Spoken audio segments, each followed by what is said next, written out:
खुशी का कोई स्टेशन नहीं है, बल्कि ये तो एक यात्रा है। अनुभव करने की कोशिश करेंगे तो ज़रूर मिलेगी।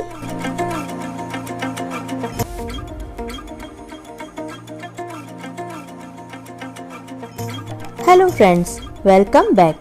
आज आपके साथ मैं अपना एक दिन शेयर करने वाली हूँ, मॉर्निंग से नाइट तक का रूटीन। वैसे तो लगभग हर दिन अलग ही होता है, कई सारी चीज़ें रहती हैं, कभी फंक्शंस, कभी स्कूल की मीटिंग, कभी कुछ, कभी पार्लर में बहुत सारे क्लाइंट्स आ जाते हैं, कभी वीडियो शूट करना तो कभी एडिटिंग। तो मॉर्निंग में सबसे पहले उठ जाती हूँ ताकि थोड़ा समय खुद के लिए निकाल पाऊँ, जैसे कि लेमन टी पीना या फिर गुनगुना पानी पीना, ऐसे ही कुछ एक्सरसाइजेस वगैरह करना। हालांकि ये सब रोज तो पॉसिबल नहीं हो पाता है क्योंकि वेदर भी बहुत अलग अलग होते हैं, जैसे कि ठंड में बहुत ज़्यादा जल्दी नहीं उठ पाती हूँ। तो मॉर्निंग में ये सब करने के बाद सबसे पहले बारी आती है बच्चों को स्कूल भेजने की, तो उनके लंच की प्रिपरेशन स्टार्ट हो जाती है।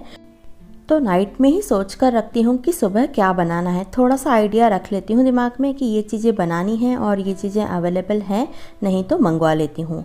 मंगवाने के लिए अभी मैं यूज़ कर रही हूँ ब्लिंकिट ऐप का। इसमें केवल 10 मिनट में होम डिलीवरी हो जाती है। सारे तरह की ग्रॉसरीज़ वगैरह वहाँ से इजीली मिल जाती है, जैसे कि रोज़ में हमें दही, पनीर, डेयरी प्रोडक्ट्स, काफ़ी सारी चीज़ें चाहिए रहती हैं।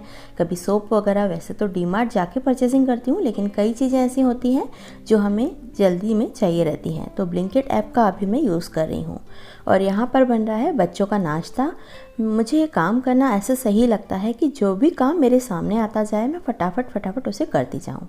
और फिर बच्चों को स्कूल भेजने के बाद कुछ समय फ्री रहती हूँ, तो उस समय मैं अपने एक्सरसाइज वगैरह को, या नहाना वगैरह होता है, या फिर थोड़ी देर बैठ जाती हूँ, क्योंकि बीच बीच में गैप देकर ही मुझे काम करना अच्छा लगता है, क्योंकि पता है कि मुझे पूरा दिन ही काम करना है।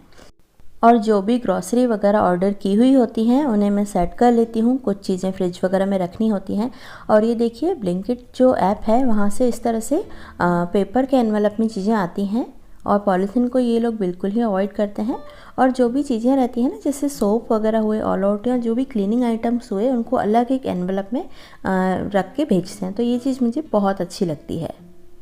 अगर आप भी किसी ऐसी जगह रहते हैं जहाँ से शॉप्स वगैरह थोड़ा सा दूरी पर हो, और अगर घर पर सामान मंगवाना चाहते हैं, तो चेक कर लीजिएगा। अगर ब्लिंकिट से सामान ऑर्डर हो रहा होगा आपके एरिया में, तो इसे ज़रूर ट्राई कीजिएगा। ये मैं यूज़ कर रही हूँ, कुछ शीट्स हैं इस तरह की पेपर शीट्स, जो कि मैं यूज़ कर रही हूँ पराठे या फिर रोटी वगैरह पैक करने के लिए कुछ टाइम से। इस बहुत ही पहले मैं यूज़ करती थी एल्यूमिनियम फॉयल, हालांकि उसे बंद किए हुए तो काफ़ी साल हो चुके हैं। तो मैं रोटी जो रखती थी ना, या तो एक कपड़े में बांध देती थी, या तो थोड़ी सी उसका जो भाप निकल जाए उसके बाद ही पैक करती थी। लेकिन कई बार इतनी जल्दी रहती है, फटाफट करना रहता है, सबके टाइमिंग्स हो जाते हैं, तो इस पेपर में मैं रैप करके इसे रख देती हूँ। काफ़ी कन्वीनियंट लगता है, और कभी तो बहुत ज़्यादा हेल्प हो जाती है। साथ ही में पैक हो रहा है नाश्ता, सलाद और लंच, सब चीज़ें एक साथ होती जाती हैं। और हस्बैंड का भी लंच मॉर्निंग में ही बन रहा है। तो ये देखिए, रेडी हो गया है सलाद। सारी चीज़ें एकदम छील के रेडी करके भेजती हूँ, ताकि वहाँ पर उनको दिक्कत ना हो, क्योंकि काम इतना रहता है ऑफिस में कि कई बार तो ऐसा होता है कि लंच तक का खाने का टाइम नहीं रहता है। तो खाने के अलावा कई सारी हेल्दी चीज़ें भी साथ में रख लेती हूँ। उसके बाद लगा लेती हूँ वॉशिंग मशीन, जो कि मेरे पास ऑटोमेटिक वॉशिंग मशीन है, तो काम काफ़ी इजी हो जाते हैं। आज मैंने लगाया है हैवी मोड, जितनी भी बेडशीट्स वगैरह थी या टॉवल वगैरह थे, सब एक साथ डाल दिए हैं। और इसके बाद थोड़ी सी क्लीनिंग कर लेती हूँ। क्लीनिंग का ऐसा रहता है कि बहुत काफ़ी सारी चीज़ें रहती हैं, काफ़ी बड़ा घर है, 3-4 रूम्स हैं, यानी 3 रूम हैं, एक पार्लर का रूम है जिसमें पार्लर ओपन किया हुआ है। तो इस तरह से कभी किसी कॉर्नर में और कभी किसी, जहाँ पर मुझे दिख रहा है कि आज ज़्यादा थोड़ा सा गंदा लग रहा है, ध्यान जाता है, वहाँ की क्लीनिंग स्टार्ट कर देती हूँ। क्लीनिंग के लिए यूज़ कर रही हूँ छोटा सा टिश्यू पेपर है। ये यूज़ एंड थ्रू भी है, और इसको कम से कम 2-3 बार यूज़ भी कर सकते हैं। काफ़ी अच्छा है, क्योंकि इसे हमें बार बार फिर वॉश करके रखना नहीं पड़ता है। तो यहाँ पर जो भी चीज़ें, छोटे छोटे काम याद आते जाते हैं मॉर्निंग में, वो सब निपटाती जाती हूँ। कई ऐसी चीज़ें होती हैं ना, जो काम गिनती में ही नहीं आते हैं, और वैसे भी बोला जाता है ना कि होम मेकर्स के लिए तो पूरा ही दिन ड्यूटी वाला दिन होता है, तो वही चीज़ होती है मेरे साथ भी कि कुछ ना कुछ काम याद आते ही रहते हैं। और अब तो ऐसी हैबिट हो गई है कि काम नहीं भी होते हैं तो कहीं ना कहीं से मैं ढूंढ के निकाल लेती हूँ। हमेशा आगे के लिए प्रिपेयर रहती हूँ, क्योंकि मुझे सिर्फ एक चीज़ पता चल गई है कि मुझे सारा काम अपने आप निपटाना है। क्योंकि यहाँ मेरी न्यूक्लियर फैमिली ही है, तो साथ में हेल्पर्स वगैरह आ जाती हैं दीदी लोग, लेकिन घर में मैं अकेली ही हूँ। तो इस तरह से सारी चीज़ों को मैनेज करना शुरू से ही प्रैक्टिस में रहा है, तो अब डिफ़िकल्टी नहीं होती है। फिटनेस की तरफ मेरा शुरू से ही रुझान रहा है। बहुत ही अच्छा लगता है मुझे एक्सरसाइज वगैरह करना, लेकिन अब ऐसी कंडीशन हो गई है ना कि घर में रहो तो पूरा दिन काम ही दिखता है, नहीं तो लगता है शूटिंग कर लो, थोड़ी सी एडिटिंग कर लो। मतलब ये कह सकते हैं, बिल्कुल ऑनेस्टली बता रही हूँ कि जब भी एक्सरसाइज का टाइम रहता है ना, वो टाइम कहीं ना कहीं और भी लग जाता है, जाने या अनजाने। तो इसीलिए मैंने पास ही एक योगा सेंटर है वो ज्वाइन कर लिया है। वहाँ पर थोड़ा सा डांस, जुम्बा, इस तरह से जो भी एक्टिविटीज़ रहती हैं वहाँ पर मैं थोड़ा सा थिरक लेती हूँ, तो इससे मन भी लगा रहता है और कुछ चीज़ें जो है ना न्यू भी होती हैं वहाँ पर, एक्टिविटीज़ वगैरह, तो काफ़ी अच्छा लगता है। जैसे घर में नहीं भी हो पाता है तो वहाँ तो ये है कि 1 घंटा जाना ही है, तो काफ़ी अच्छा लगता है। और वहाँ से आते हुए ही एक रूटीन है कि फ्रेश सब्जियाँ जो है लेके आती हूँ। कई बार नहीं हो पाता है तो यहीं से ही जो ठेले वाले भैया लोग निकलते हैं वहाँ से ले लेती हूँ, और नहीं तो जो भी मुझे समझ में आती हैं सब्जियाँ वहाँ से ले आती हूँ। आते से ही जो भी डंठल वगैरह हैं एकदम भाजियों की, वो तो अलग कर लेती हूँ। तो ऐसा लगता है ना कि आधा काम तो वैसे ही हो गया। और इस भाजी को मैं तब यूज़ करूँगी जब मुझे करना होगा, यानी कि इसको वॉश नहीं करती हूँ क्योंकि भाजी फिर थोड़ी सी गिलगिली हो जाती है, तो उसे अच्छे से साफ़ करके और न्यूज़पेपर में लपेट के रख देती हूँ। हाँ, गोभी के फूल वगैरह ज़रूर अंदर कीड़े वगैरह होते हैं, तो इसको मैं अच्छे से पहले खोल लेती हूँ और इसके जो फूल के पीसेस रहते हैं वो अलग अलग कर देती हूँ। इन चीज़ों से थोड़ा सा फ्री होके चाय वगैरह पी के बारी आती है थोड़ा सा स्किन केयर की या फिर हेयर केयर की। कहीं ना कहीं ये चीज़ें भी बहुत मैटर करती हैं, हमारा कॉन्फिडेंस बिल्ड करती हैं। तो मुझे काफ़ी अच्छा लगता है। मेरे बालों में डैंड्रफ भी नहीं होना चाहिए, इचिंग भी नहीं होनी चाहिए, हेयर फॉल भी नहीं होना चाहिए। ऑफ कोर्स ये चीज़ें सबको लगती हैं, तो मुझे भी ऐसा लगता है कहीं भी टैनिंग वगैरह नहीं होनी चाहिए। और जब हम ब्यूटी पार्लर खुद चला रहे हैं ना, तो काफ़ी एम्बैरेसिंग लगता है जब हम खुद ही मेंटेन नहीं हैं। तो ये है स्कैल्प मसाजर, और ये मैंने फ़िलहाल अभी ही मंगवाया है। जब हम शैम्पू करते हैं तो इससे बहुत अच्छे से अपने स्कैल्प को मसाज कर सकते हैं। जैसे कि हम हाथ से करते हैं नेल्स वगैरह से, तो बहुत ही अच्छा सा नहीं लगता है, बुरा सा लगता है, और इसकी हेल्प से बहुत ही अच्छे से हम मसाज वगैरह कर सकते हैं। तो ये स्कैल्प को भी एकदम साफ़ बना देता है, डैंड्रफ वगैरह भी रिमूव करता है, और इससे मसाज करने में ना एक अच्छी सी फील आती है। बहुत ही रीज़नेबल रेट में आपको अमेज़ॉन पर मिल जाएगा। और जो भी प्रोडक्ट्स मैं दिखाती हूँ अपनी वीडियोज़ में, उन सभी की लिंक मैं डिस्क्रिप्शन बॉक्स में हमेशा डाल देती हूँ। और जो लिंक कोई ना भी मिले तो आप डायरेक्टली ही अमेज़ॉन पर सर्च कर सकते हैं।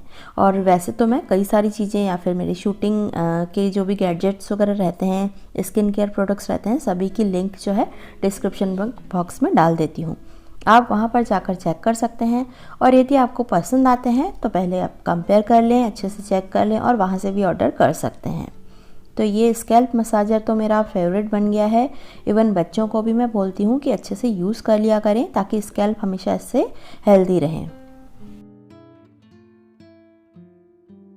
बच्चे आ जाते हैं स्कूल से, और उसके बाद थोड़ा सा मैं रेस्ट ज़रूर लेती हूँ, चाहे आधे या 1 घंटे का। और उसके बाद फिर खाना पीना वही सब चलता है, और शाम में थोड़ी सी वॉक में कर लेती हूँ। थोड़ी देर गार्डन में आ जाती हूँ। गार्डन में यहाँ पर लगी हुई है चने की भाजी। इसमें अभी चने नहीं आए हैं, सिर्फ भाजी ही लगी हुई है। तो थोड़ी देर में यहाँ स्पेंड करती हूँ, कभी पानी दे देती हूँ। अभी ठंड थी तो बहुत ज़्यादा तो ज़रूरत नहीं थी रोज़ रोज़ पानी देने की, क्योंकि एकदम वो फिर बहुत ज़्यादा मॉइस्चर्ड रहते हैं। तो कभी कभी पानी दे देती हूँ, और जो पूजा के फूल वगैरह हैं यहीं से ही उठा के ले जाती हूँ। ये देखिए, तोड़ने पर ही कैसे इनकी पत्तियाँ अलग अलग हो गई हैं, तो इनको इसीलिए तोड़ देती हूँ, क्योंकि वैसे ही ना तोड़ो ना तो दूसरे दिन देखो तो सारी ही पत्तियाँ नीचे गिरी हुई मिलती हैं।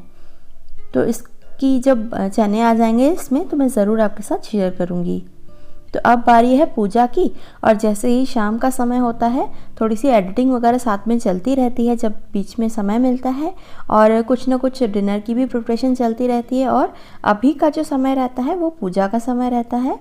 तो शाम में दिया बत्ती करके आरती वगैरह करके काफ़ी अच्छा लगता है, मन को ऐसा ठहराव सा महसूस होता है। मंदिर के भगवान जी के सामने बैठने से बहुत आनंद मिलता है। तो ये जो रूटीन है मैं ज़रूर फॉलो करती हूँ। हमारा रूटीन हमेशा एक जैसा नहीं हो पाता है, क्योंकि कई बार हमारी तबीयत ठीक नहीं रहती है, कई बार मूड्स जो हैं वो अलग अलग होते हैं। तो आई एम श्योर कि आपके साथ भी ऐसा होता होगा। प्लीज़ कमेंट में मुझसे ज़रूर शेयर कीजिएगा कि क्या एक ही चीज़ आप हमेशा फॉलो कर सकते हैं और या फिर चेंजेस होते रहते हैं। तो मेरे साथ तो ऐसा होता है कि बहुत सारे चेंजेस होते हैं। कई बार मेड ही नहीं आती है टाइम पे, तो मुझे वो काम करना पड़ता है। और इसी तरह से डिनर वगैरह प्रिपेयर करने के बाद मैं नाइट में हमेशा पूरा किचन जो है बहुत ही अच्छे से क्लीन करके सोती हूँ। भले डिनर में थोड़ा सा कम ज़्यादा बना लूँ वो चलेगा थोड़ा सा, क्योंकि लाइट ही खाते हैं। लेकिन जैसे आज बना लिया था पोहा, लेकिन जो किचन का काम है ना वो मैं पूरा फिनिश करके सोती हूँ। इसके बहुत सारे फ़ायदे हैं। मैंने अपने शॉर्ट्स में भी आपको बताया है कि जैसे हम किचन को क्लीन करके सोते हैं ना, तो जैसे मॉड्यूलर किचन है तो इसमें क्या रहता है ना, कीड़े वगैरह होते हैं तो फिर उन्हें हटाना बहुत मुश्किल होता है। और वो होने की वजह है कि हम जो खाना थोड़ा थोड़ा कण जो है छूट जाते हैं, जैसे आटे का या कुछ छिलका वगैरह, तो उसी पे ही वो मच्छर कीड़े वगैरह ज़्यादा अट्रैक्ट होते हैं, खास करके वो छोटे छोटे कॉकरोचेस। तो अगर नाइट में हम क्लीन करके सोते हैं किचन, तो सबसे पहली चीज़ तो हमारे किचन में साफ़ सफाई बनी रहेगी, कॉकरोचेस वगैरह मच्छर वगैरह नहीं रहेंगे। जैसे कोई चीज़ खुली छूट भी जाती है तो मच्छर वगैरह का ज़्यादा टेंशन नहीं रहता है। और जब मॉर्निंग में उठते हैं और देखते हैं कि पूरा किचन क्लीन है तो काम करने की अलग ही प्रेरणा मिलती है। तो इसीलिए ये तो मेरा फेवरेट काम है और बहुत रूटीन से, मतलब सख्ती से ये चीज़ करके ही सोती हूँ। और नाइट में मैं नाइट रिपेयर लगाना नहीं भूलती हूँ। इससे ओवरनाइट हमारी स्किन जो है बहुत ही अच्छे से हाइड्रेट हो जाती है, मॉइस्चर्ड हो जाती है और रिपेयर हो जाती है। कहीं छोटी छोटी फुंसी, कहीं इचिंग, कहीं कुछ दाना वगैरह उठता है, तो इससे ये बहुत ही अच्छे से इवनली हमारी स्किन को रिपेयर करता है। तो बस आज के लिए इतना ही। तो यदि यहाँ तक आपने मेरा वीडियो देखा है तो आई एम श्योर कि आपको कुछ चीज़ें तो ज़रूर टच हुई होंगी। तो वीडियो अगर इन्फॉर्मेटिव लगी हो प्लीज़ लाइक करके चैनल को सब्सक्राइब ज़रूर कीजिएगा, ताकि आगे भी आपको होम और किचन ऑर्गेनाइजेशन और क्लीनिंग और डेकोर से रिलेटेड वीडियोस देखने को मिले। और बहुत सारी कुकिंग की टिप्स, क्लीनिंग की टिप्स और मेरी लाइफ स्टाइल के बारे में भी आपको बताती रहती हूँ। तो मुझे मोटिवेट ज़रूर करें, इसके लिए चैनल को सब्सक्राइब ज़रूर करें। और जल्दी ही मिलते हैं अगले इन्फॉर्मेटिव वीडियो के साथ। चैनल को सब्सक्राइब करना मत भूलिएगा, वीडियो को लाइक भी ज़रूर कीजिएगा, नोटिफिकेशन बेल को ऑन करेंगे तो आपको मेरी वीडियोस का नोटिफिकेशन हमेशा मिलता रहेगा।